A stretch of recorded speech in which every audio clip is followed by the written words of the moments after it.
Mo te toru tau tēnei rangatai Māori e mamai ana. Before I had all the health problems and stuff, I used to love climbing trees, hanging out with my friends, playing rugby, basketball, basically anything that a kid my age would love to do. Toko toru ngā tākuta e ia ngā aromatawai tinana, ka oti kia wakatauria kei a Jesse Hereora, te mā ui MALS. A e rua ngā wā kua wakakorea e te manatu auara i tana a parapara, inaia nei ki te ia anō kia aromatawai mēnā ai kau rānei, kei a ia te mate nei.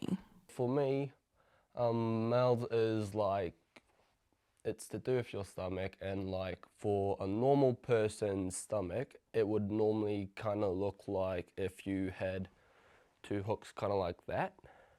But my one is where it's shaped like that. So it's like completely twisted, and it just, the pain that comes with it is, it's basically, a pain rating for me would be like an 8.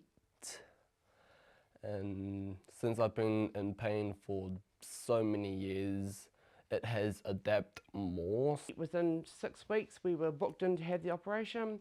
Well, he was. 2 weeks later, 3 days before the operation, sorry, there's been an emergency, which I totally understand and get. Then they rebooked it for 2 weeks later. Then they rang back, contacted us 2 days before we were ready to go up to Auckland and said, sorry, we can no longer do this operation for your son.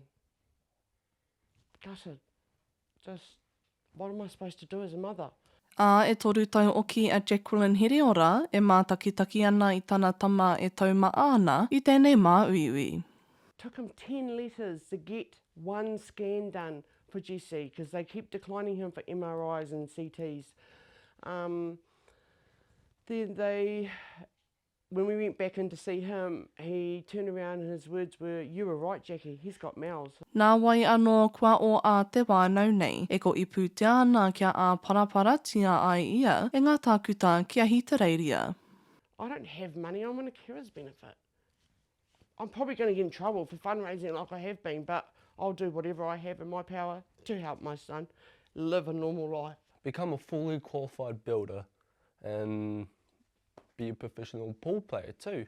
Ko te aro a o te māma ki tana tama e mauroa, a aere ki te wārangi, give a little, ki te tautoko i te wakaoranga o tēnei tama. Phoenix Manly Green, Taiuru News.